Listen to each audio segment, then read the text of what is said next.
আমার সংসারে অনেক অশান্তি, শান্তি ফেরানোর কোনো মাধ্যম আছে কিনা, বা এই সংসারে অশান্তি দূর করবার জন্য কাউন্সিলিং এর দরকার।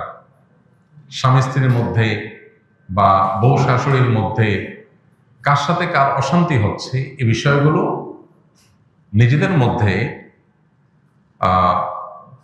বোঝাপড়া বাড়ানোর জন্য, সমস্যাগুলো দূর করার জন্য নানাবিধ কাউন্সিলিং এর উদ্যোগ হওয়া উচিত। মধ্যস্থতাকারীদের মাধ্যমে সমাধান করার চেষ্টা করা উচিত। আমাদের দেশে এই সমাধানের পথটা খুব একটা নাই।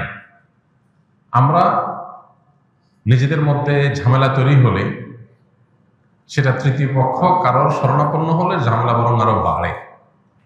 মূলত এই বিষয়ে যারা এক্সপার্ট আছেন, যারা মনোমালিন্য, দ্বন্দ্ব, কলহ এগুলো দূর করার জন্য অভিজ্ঞ, তাদের শরণাপন্ন হয়ে কাউন্সিলিং দরকার।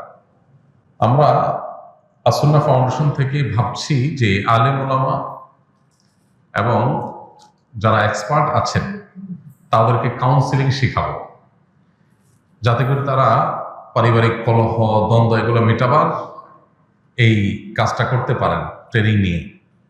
তো পারিবারিক দ্বন্দ্ব মেটাবার জন্য এ ধরনের কাউন্সিলিং এর শরণাপন্ন হতে পারেন। আমাদের ফাউন্ডেশনের অফিস টাইমে গেলে ওলামা ইকরাম আছেন, তারা কাউন্সিলিং এর কাজটা করেন, কারো প্রয়োজন হয় সেই সার্ভিস নিতে পারেন।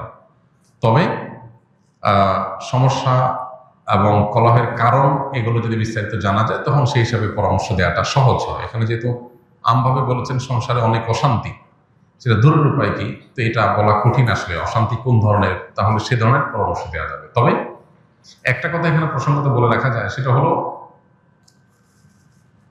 সেহের বা ব্ল্যাক ম্যাজিকের কারণে, জিনের উপদ্রবের কারণে ঘরে ঘরে এখন স্বামী স্ত্রীর মধ্যে দাম্পত্য কলহ বেড়েছে প্রচুর পরিমাণ। অনেক অশান্তি আছে, দাম্পত্য অশান্তি এবং দাম্পত্য কলহ, যেটার পেছনে মূল কারণ হলো সেহের। স্বামী স্ত্রী দুজনই ভালো, কোনো অসুবিধা নাই, সামান্য বিষয় নিয়ে তাদের মধ্যে তুলকালাম হয়ে যায়, প্রচন্ড রকমের যুদ্ধ শুরু হয়ে যায়, ঝামেলা শুরু হয়ে যায়। তো এই যে সমস্যাগুলো, এই সমস্যাগুলো তৈরির পেছনে অনেক বড় ভূমিকা থাকে সেহেরের, ব্ল্যাক ম্যাজিকের। যদি ঠিকমতো রুকিয়া করা হয়, ঝাড়ফুঁক করা হয় শরীর সম্মত উপায়ে, তাহলে এটা সমাধান হয়। এই জন্য এই ধরনের সমস্যা, এরকম কোন স্পিরিচুয়াল সমস্যা আছে কিনা সেটা বের করা দরকার। এটার জন্য কোনো রাখি দিয়ে রুকিয়া করা যেতে পারে।